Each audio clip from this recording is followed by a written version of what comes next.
Good evening. Welcome to PTV World special transmission on the current prevailing situation between India and Pakistan. As we've seen in the recent days, the situation between the two countries did escalate, but due to Prime Minister Imran Khan's overtures of peace towards India, especially by returning their captured pilot wing commander Abhinandan back to their country, the situation seems to have settled down to quite an extent. However, our overtures of peace to India have been returned, unfortunately, the very next day by a coffin being returned to Pakistan of a prisoner that was slain in a jail in India. Now, as we see the Indian rhetoric that continues, their media is still extremely hostile. They have not acknowledged our overtures of peace. And what is to come in the international stage in the days to come, we will discuss right now in our transmission with our guests. Today we have with us Dr. Zubair Ghauri Saab, who is a senior analyst, Shaukat Piracha Saab, who is an anchor and an analyst, and Brigadier Simon Sampson, who is also a defense analyst. Thank you so much, all of you, for being with us today. Sabse pehle, Dr. Zubair Ghauri Saab, first of all, I want to ask you that this gesture that we made towards India by returning Wing Commander Abhinandan to their country, we were reciprocated by, we received a coffin at the border, which was highly hurtful for our country, which was a terrible gesture to see in return. What would you like to say about that? Well, that should not have happened, but I think we should separate the things here, that that activity was already underway of the handing over of the dead body of that person who died in the Indian jail, and they have chosen this time to send it back. But I think there have been some different areas which we need to address on. The Prime Minister Modi have been addressing at different positions, and he's been talking about that we are still looking into these things. He's thumping his chest into warmongering. And above all, the Indian media, which is living in a kind of a fool's paradise, when they are saying that this is the hero that is coming back. I've never seen in my entire life, I've been working with different national and international organizations working on conflict, war, and the media situations, where a pilot whose plane has been shot down by the adversary, who has been captured for more than 1 day, who has been voluntarily returned without any condition, showing a peaceful gesture by the Prime Minister Imran Khan, and who has been hailed as a hero in their own country. I mean, what kind of a paradise you are living in? This is a real and true life. We have shown our capacity, we have shown our power, we have shown that what we can do, but we do not want war. We do not want to escalate the things, because war is nobody's friend. Look at all the wars. Look at the Afghan war, look at the Iraq war, look at the wars that came into Iraq aftermath of the 9/11. Look at the First World War, the Second World War. It spread like anything. And the ultimate problem lied with the people who were suffering. We have the capacity, we showed them that if you cross over, we are going to hit back and hit back strongly. When that pilot goes home, you make him a pilot out of nothing. But we have shown that this is what we can do that, and everybody is appreciating our gestures. So the problem here is that we are showing it. One of the things that I'm facing, because just coming back to Pakistan, I was living abroad, I was looking at both international media, Indian media, and of course the Pakistani media. Perhaps a little bit of more aggressive attitude is required from the Pakistani media. We had been playing dove. We are doves, we are peace lovers, but at the end of the day, it is the media management, it is the perception management, it is the narrative building. We have been on the lower side. We need to pick up the ante, and we have to come strong against all the allegations that are being leveled against us from the Indian side. We must go to the international media, we must go to the international interlocutors, we must go to the international diplomatic forums. Some things have been done, but we need to re-strengthen all these activities and take these things up front and take these things right from the stronghold of the deep throat that we are targeting them. And then this war of narrative, because we are living in a 5th generation warfare era.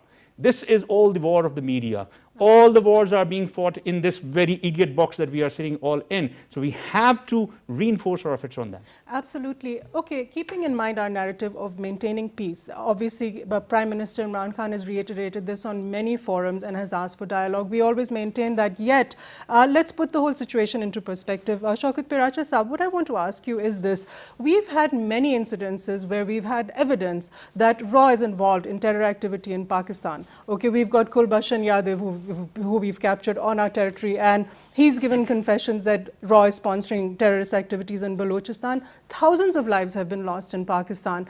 That does not give justification for any country to go and violate the sovereign territory of another country and cross into their airspace and bomb whatever they like, which India has chosen to do.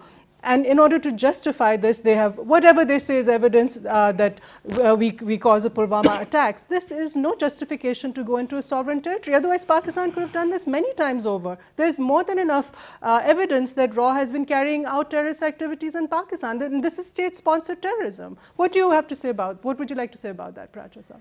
Yeah, that's very right. That no country has any justification to physically invade, and this was invasion into Pakistani territory, because their planes, as they call that 12 MiG-21, they came in a formation. They did not stop up to the disputed territory, rather they crossed over into Pakistani territory, the mainland Pakistan, because Balakot is in district Mansehra in the Khyber Pakhtunkhwa province. Having said that, this whole is a context, you talked very rightly talked about Kulbhushan Yadav. Kulbhushan Yadav was caught in Pakistan. He confessed many times that what he has been doing it, but again, the case is pending. Hearing is complete in the International Court of Justice, and in 2 months or 3 months, the verdict will be there. That India has pleaded for his acquittal, his release and return back to India. In the case of Abhinandan, as you were talking about the pilot, this was purely a unilateral decision by Pakistan. But with the crisis impending in those nights and days, I do not say that the international community was not involved in it. Every country was in touch with Pakistan. Every country was being approached by Pakistan at different level. For example, Prime Minister either was calling himself or he was being contacted by the other heads of governments. Even today, Amir of Qatar spoke to Prime Minister Imran Khan. The other day, Amir of Qatar spoken to Prime Minister Narendra Modi of India. What you heard from President Donald Trump, he was very much concerned to the situation. And I wonder, sometimes back, some months back, some weeks back, I used to say that the United States has become strategic partner of India, but with the escalation in this part of the world between India and Pakistan, he was showing concern, and he was saying that we are trying, we are involved in it. President Trump was saying, and the other day during his meeting or after his meeting with the North Korean president, he came up, he said we have been able to lower down the escalation between two countries. So the world was involved. What India tried by invading into Pakistan, they tried two things. One, that they tried to legitimize the preemptive strike into another country. I remember that during the height of Afghan crisis in the war against terror, United States at every other visit, they used to say that they are being hosted in Pakistan, there is a Quetta Shura, so-called notions, but never United States tried to have a hot pursuit inside Pakistan. Salala was not a hot pursuit, that was maybe Salala incident of 26th November, if I remember the correct date, but it was not a kind of, legitimizing the hot pursuit, but India did try. However, Pakistan responded with full force, and not only shown to India, but to the world that we are, alhamdulillah, capable of defending our country. Yes. Now, having said that, always Pakistan has been defensive, that defensive mean that we will defend our country, that our strategic assets are to have a deterrence level that no country can dare to invade Pakistan. Pakistan has never ever had any posture aggressive for any other country, let alone we talk of India. Pakistan never had design to invade any other country. So the action and the heroics shown by Pakistani pilots, that was purely in defense of the country, and it was managed. They wanted to show capability to India that look, these are the targets that we can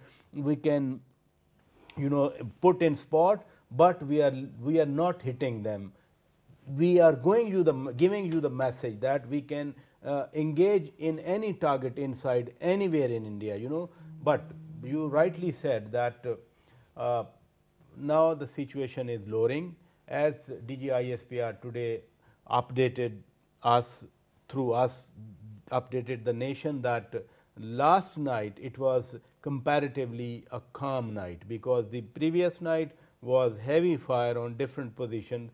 2 of Pakistani soldiers, they got martyrdom in engagement with Indian forces on the LOC. But peace, obviously I am for peace. I will never say that we should go all out and we should abuse or accuse or bomb India. No, predominant majority in Pakistan, if foreign minister, if prime minister, if army chief, if spokesman of Pakistan military, they say that we want peace. Yes. What General Bajwa was talking to CENTCOM head, what he was talking to CDF of the UK, CDF of the Australia, and then ambassador of different countries in Pakistan, 2 things. The one is that we are capable of defending ourselves and we will give the befitting response, but Absolutely. At the same time we want peace. I think Pakistan's message in collective term is peace. Absolutely. The whole country has been united with that. At the same time, you mentioned there in the past we've had US surgical strikes and all against alleged terror camps in Pakistan, but that is the US. India cannot go ahead and believe that they can exert similar kind of power in Pakistan, because we are both nuclear powers and there will be retaliation. They are not the United States. Not even the US can, and they cannot follow that precedent. US never had surgical strikes. We fought back with the Salala attack. Also, we had banned their transportation through Pakistan for at least 6 months, and we were asked them to apologize and say that we are going to do only open it if such an incident cannot be repeated. Absolutely. Nobody with capital N should be allowed to transgress our physical space or airspace. Absolutely. Brigadier Saab, I wanted to ask you this. What about the Indian false flag operations that have been taking place purely to blame Pakistan for anything that goes wrong in their country? Why is it that they do not take responsibility for the problems happening in their own country? Because they have constantly had this anti-Muslim, anti-Kashmiri drive going on. And then when their own homegrown people grow up there, their youth grow up there, and they, as a reaction to what's being done to them, the atrocities that are being done to them, they react in their own country. They just, their only respite is to go and blame Pakistan. What do you have to say about that? Well, I do not know which particular false flag you are referring to, but certainly there are lots of red herrings existing in Pakistan, and I consider whatever happened recently in Indian held Kashmir to be a black swan, an opportunity which has been used by Indian media and the Indian propagandist to tell the world that it is Pakistan which has been backing this suicide bombing, and there have been all sorts of allegations, and most of those allegations can be beaten on technical grounds. So this will continue in interstate relations where 2 states are aligned. One is isolated internationally, the second is allied on a very strong axis. This is likely to happen more and more. But coming to what Paracha was saying, I think we have to take the statements of various world leaders on the timeline. In Hanoi, when President Trump said that things will ease out, that's around the time, many hours after that, India was preparing, had selected 6 targets in Pakistan for surface-to-surface missiles. And Pakistan got early warning, prior information, confirmed information, and Pakistan also locked on to more than 6 targets, some say 12 to 13 targets, and that's the time when Pakistan informed the world. All those people who were trying to act as peacemakers, but actually they were their allies, they belonged to their axis. And Pakistan informed them that this is what it is, this is where the missiles are, they've locked onto Pakistan, if they fire, we fire back. Yes. And that's how then peace started coming in. Peace started coming in because Pakistan offered a greater threat of force. And when the world carried out a cost-benefit analysis, and so did Indians, Prime Minister Modi, he blinked. And that is how the escalation was stopped. and that is how sanity prevailed, and then slowly and gradually there's, you know, the temperatures are cooling off. I think that was a spectacular move by Pakistan on the use of nuclear deterrence in de-escalating a situation, because in strategy, Bernard Brodie, the father of nuclear strategy, he had said that nuclear weapons are not weapons of violence, they're weapons of peace. And that is how Pakistan used it. Pakistan's Prime Minister used it, and he said very boldly to the world that we want peace, and that is how the situation was de-escalated. We should not be grateful to France or to United States of America or China or Russia or anyone for whatever role they played that night, night 26th, 27th or whatever, sorry, 27, 28. It was Pakistan's credibility and capability. It was Pakistan's political willpower. It was the professionalism of the armed forces of Pakistan and the strategic plans division that all this happened. Absolutely. We should not be grateful to anyone in this world, because the axis which has come up against Pakistan is a very potent and a very dangerous axis, and we have to be aware of it. We are not aware of it because of the many red herrings that exist within our system, in our establishment, in our media, in our writers, everywhere. Pakistan now has to really re-evaluate who is actually their friend, who is actually their foe, which is the hybrid zone that many visitors who come to visit Pakistan lie in. Pakistan has to get the priorities right. Right. Zubair Sahab, I'd like to ask you this, that number one, elections are still pending in India right now, and Modi has given several statements saying, he has said actually that this is just a pilot and that we can expect maybe some more acts of aggression from India. So we really need to be alert at the moment, because despite all our overtures of peace, we are not, okay, we're seeing a stand down and there's a bit of peace, the LOC firing has reduced, but yet the mindset of the government in India right now has not changed. So what do we do to be prepared for anything, any eventuality that could happen as a result of that? Yeah. As I mentioned earlier, that we are living in the era of fifth generation warfare, where the narrative building is the main key.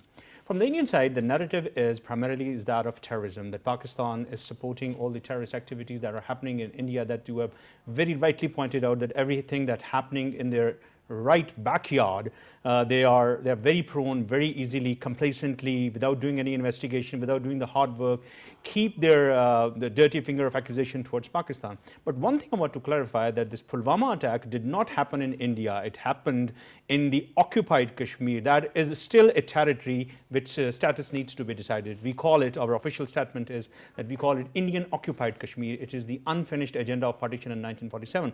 But having said that, we have to be prepared for this war of agendas. We actually have online with us at the moment Dr. Nafeez Zakaria, who is Pakistan's High Commission to the USA. Dr. Nafeez, can you please, sorry, to the UK, Pakistan's High Commissioner to the UK. Dr. Nafeez, can you please tell us right now, what is Pakistan's approach going to be now as regards to this entire escalation that took place recently between the two countries, the aggression of India towards Pakistan and its subsequent refusal to interact and have any dialogue concerning Kashmir and to tone down tensions between the two countries? Assalamu alaikum. Thank you very much. Well, first of all, I'm not doctor. Secondly, as you asked me about what Pakistan's next approach would be or next steps would be, I think we follow a policy of peace, and we want to see peace in the region, because this region, where Pakistan, India, and other countries are located in Asian continent, it is full of potential, economic potential. And the economic gravity of the entire world has actually shifted to Asia because of the decade-long, more than a decade-long recession in the first world or in the developed world, who are also looking at Asia as an engine of economic growth. So I think our policy is very clear, because Pakistan, by virtue of its location, geographic location at the confluence of Central Asia, South Asia, West Asia, and Western China, is the natural economic hub for the entire region, as well as the energy corridor. And this is the thing which actually, where Pakistan sees its role in bringing prosperity and economic prosperity to the region for the people of this region. So this is the driving factor. This is the idea. And you're aware that our Prime Minister has twice offered the dialogue. He has also offered cooperation in case India is able to provide any credible evidence in the case of Pulwama attack. But let me also invite your attention to the very fact that India has a track record of false flag operations. India has a track record of staging terrorist attacks in many places and then blaming it on others. In the context of terrorism, you are well aware that India has never provided any credible evidence to Pakistan, and it has been in a habit of immediately, in a knee-jerk reaction, blaming Pakistan after every terrorist attack or terrorist incident. Then actually it's Pakistan which is the victim of terrorism perpetrated by India and financed by India. And there is a credible evidence available with us in the shape of Kulbhushan Yadav. And also you're aware that Ihsanullah Ihsan, who is the former spokesperson of Jamaat-ul-Ahrar, he disclosed that Indian RAW funded Jamaat-ul-Ahrar for carrying out terrorist attacks in Pakistan. So we have a lot of things actually which point to Indian state involvement in terrorism in Pakistan. Yes, Your Excellency, also I'd like to ask you that what are the preemptive measures that we in Pakistan and our Foreign Office, what preemptive measures can we take to ensure that in the coming months prior to India's elections, that something of this sort does not take place again, and to highlight the fact that India has been very aggressive in the past towards Pakistan, and like you had mentioned as well, the state-sponsored terrorism by RAW in Pakistan that's been taking place, they have no justification for what they did, and to actually preempt any such excuse that they can find in future before the elections, how can we actually counter that in the months to come so that something like that doesn't happen? Both the countries have come to a really difficult and a very scary situation being nuclear armed.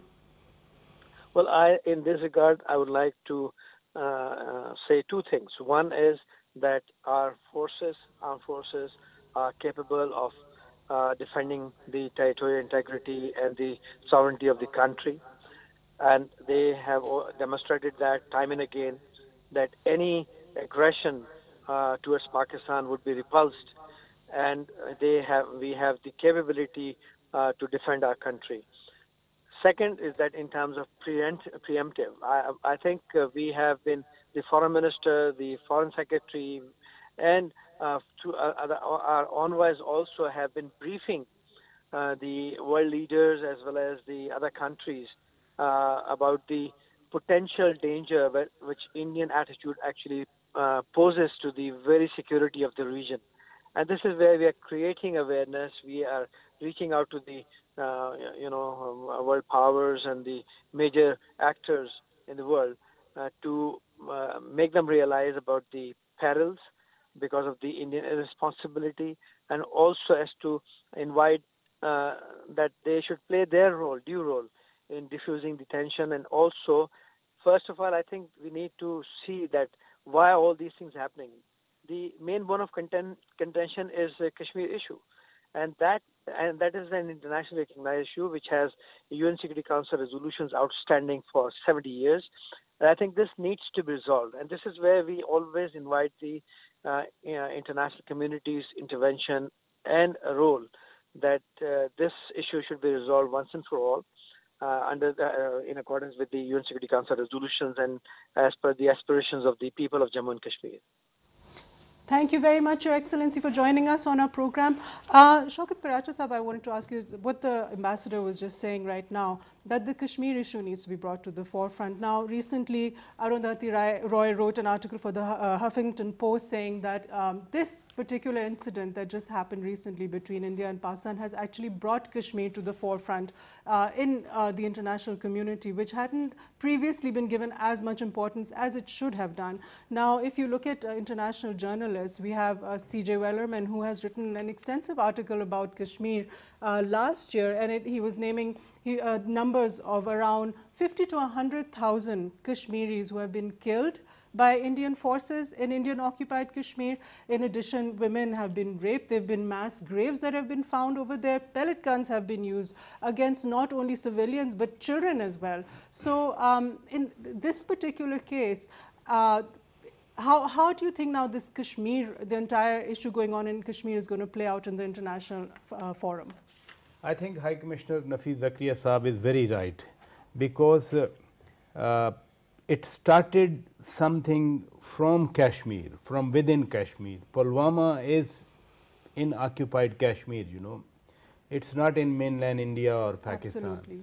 Whatever the attention or the focus has been, where this attention has been, for example, President Trump himself talked about it, other world leaders talked about it, OIC, when it went to the OIC, only yesterday OIC passed plenty of resolutions.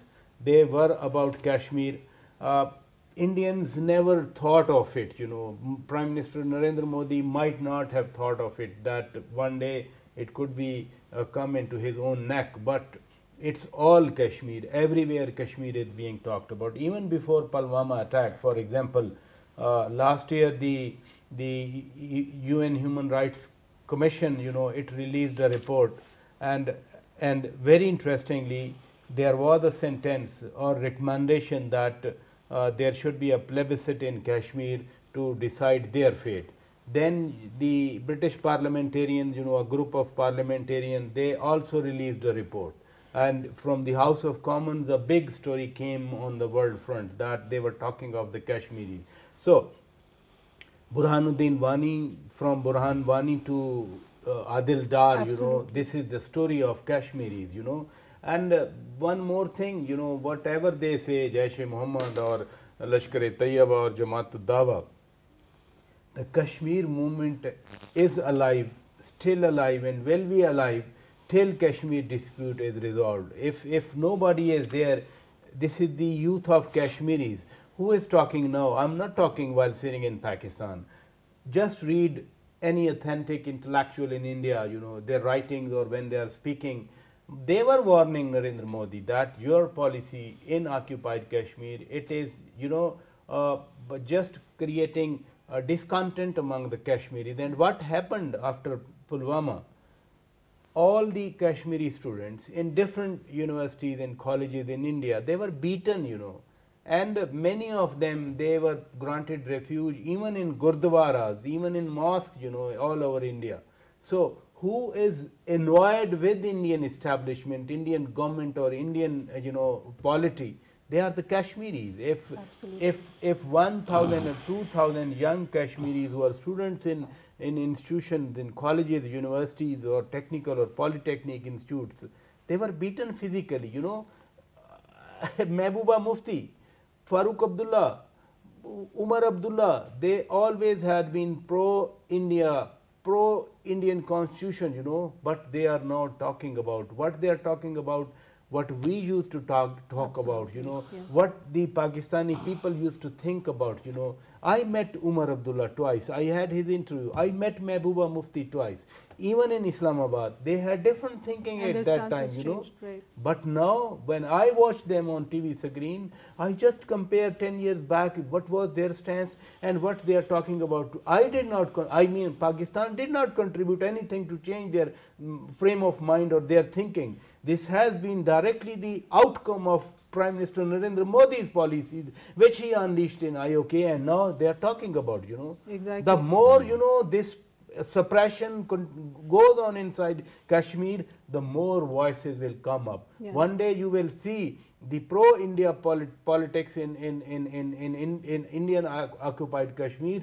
They will turn to their thoughts and minds towards Pakistan or what Pakistan has been talking. And what Pakistan has been talking, just, you know, fulfill the promises or the pledges you made to the people of Kashmir. Don't, you know, insult them. Don't suppress them. Listen to them. This is the age of social media, internet. This is the age of technology. the youth in Kashmiri, I talked about Burhan Wani, I talked about He was Adil a very Dar. popular leader. Yes. Very popular, you know, how he became popular just with technology. So, the more you suppress, it's election time in India, Modi is trying to snatch the election, Modi is trying to create anti-Pakistan hype. No, it all has, I tell you, all has backfired. Backfired, and it's very easy to point fingers at Pakistan. Brigadier Sam, I'd like to add something yes, to what you were saying. We want the world to know through PTV World, Kashmir struggle is over 90 years old. It began in 1930 where 22 Kashmiri Muslims were massacred by Dogra forces while offering azans. So far, over 600,000 Kashmiris, 6 lakh Kashmiris have lost their life. And out of those 6 lakh, about 1.75 lakhs were lost in Jammu, Baramulla and Srinagar massacre, and about 1 lakh were lost near Himachal Pradesh. And after that, all the remaining casualties have been incurred after 1948. So there's no nation in the world which has sacrificed more than 600,000 lives for a freedom struggle, first thing. Second, in 1948, the United Nations Security Council, through a resolution, recognized that Kashmir needs a solution, a plebiscite. And that has been reinforced by about 14 UN resolutions, out of which the last one says that in no way the status of elections in Indian-held Kashmir by India changes the status of 1948 resolution. So the issue is very much alive. Every year in the UN General Assembly, the issue of Kashmir is brought up.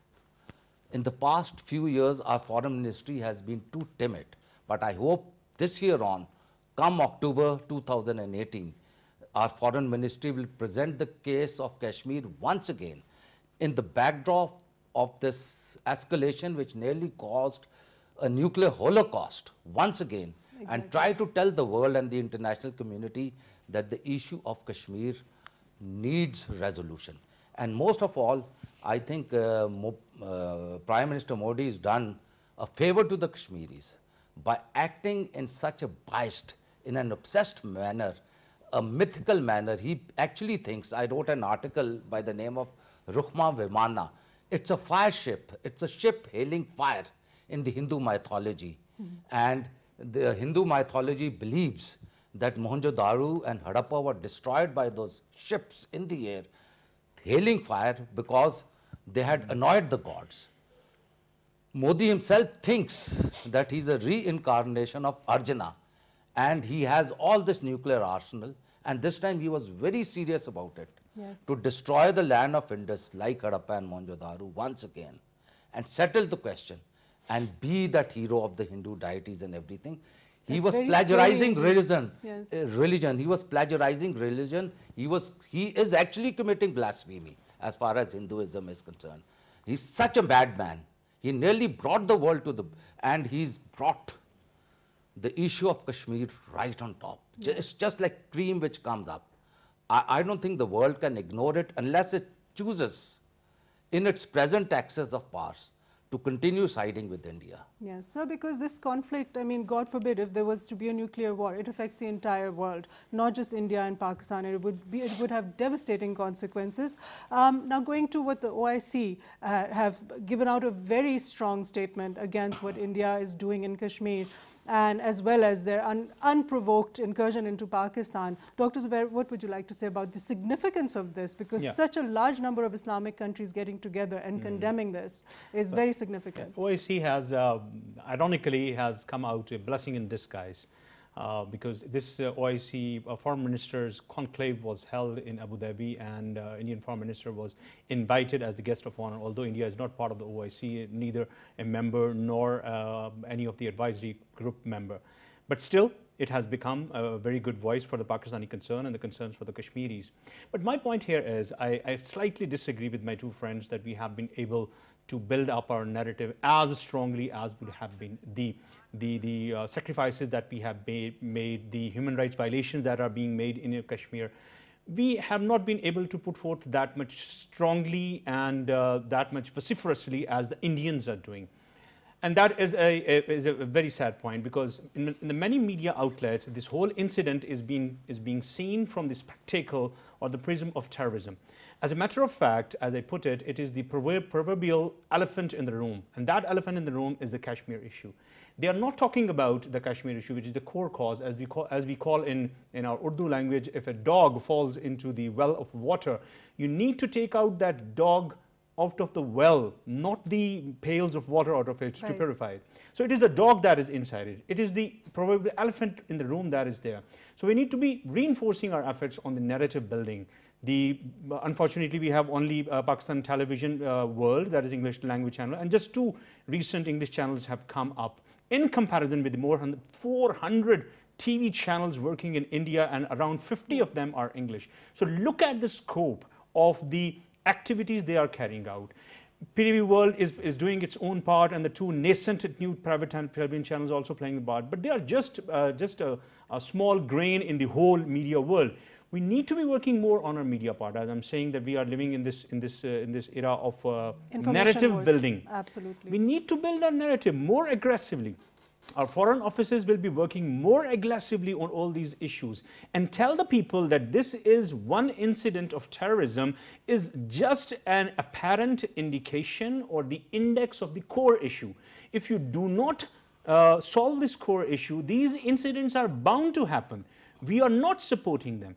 And on the part of the elections that are going to be held in May, if I'm not wrong, the Indian side, unfortunately, have gone all right-wing, all extremist. They are always playing Pakistan as an election card, unfortunately. Yes. Unfortunately, Pakistan has come out of it. We have been there in the 80s and the 90s when the Afghan war was going on and there was a euphoria of Mujahideen and all that. But Pakistan has grown age. We have become more mature. Our media, if you look at Pakistani media, it has played a very mature role of subsiding the warmongering, the peace-loving, asking for the proofs, asking for the things that should be debatable, that should be put on the table to talk about, that should be verifiable. If you are just saying that, now the whole of the Indian media has become a laughing stock when they are saying that 300 people have died in those attacks that were carried out in Balakot. No evidence, zero evidence. Yeah. Now the international satellite channels are showing that nothing of that sort happened. Rather, some poor trees have been shed and some of the environmental hazard has happened, and 1 or 2 civilians have been slightly injured. Yeah. So this is the point that we need to reinforce. Not only would they have had bodies, like DGISPR said, there would have been funerals, there would have been collateral damage, there would have been injured people, there would have been a lot of other, evidence coming out. In another incident, we need to reinforce them to call their bluff, that they showed a picture of the Pakistani army person standing near a part of an aircraft part, and they said this is all the F-16 part, and they did whole day's programming. Yeah. By the end of the day, one of the anchors was faced with one of the bitter truths of his life, that one of his own experts rightly said on his face negated that him. This Absolutely. is not a part of F-16. Absolutely. This is a MiG part. Yeah, so this is the narrative that we need to focus on. Yes. Call their bluff, tell them that you are lying, and then repeatedly reinforcing that activity. Now, to conclude the program, I would like to ask you, Shaukat Piracha Saab, that how do you engage our allies, and the international community has always said that this issue of Kashmir has to be resolved through dialogue between the 2 countries. They acknowledge that it's a very volatile region, and they acknowledge the danger that exists and what the extent that it's gotten to recently. How do you have dialogue with a player that doesn't want to come to the table to talk? How do you overcome this obstacle? It's a huge one. Yes, it's a very huge one, and it has to be done. Something is called idealism and something is called reality, that we have to live or we have to balance ourselves between ideals and reality. What Dr. Saab is talking about is ideal one, that we focus on it, what we do, narrative, etc., etc.